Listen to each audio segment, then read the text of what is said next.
good transition statement is fundamental. Hello everyone, John Tabor with UDS. I was talking to a newer F&I person the other day, and he was struggling a little bit to get back on track once the customer raised an objection. So I thought I'd share with you what I shared with him.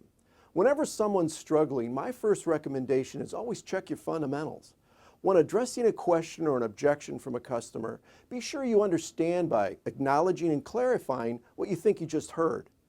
Pause for a second or two before you respond. If you're too quick to brush off their concern or continue to present and sell, you'll lose credibility and their trust. A good transition statement converts the issue and allows you to continue the process more smoothly. It should have three parts. It should acknowledge what you heard, it should clarify the concern, and you should ask permission to proceed.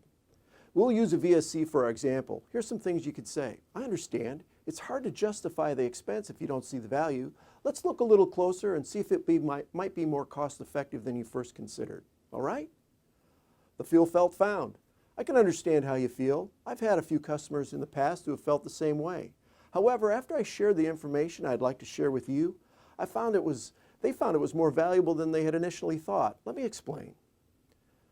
That's a great point. However, I think there is one thing that you might not have considered. Let me share that with you.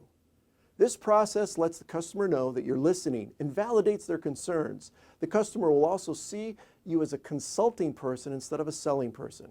If your numbers are a little off and you're struggling a bit, check your fundamentals, starting with the transition statement. And that's your tip of the week. Email me at jtabor@udsdealerservices.com for a transcript.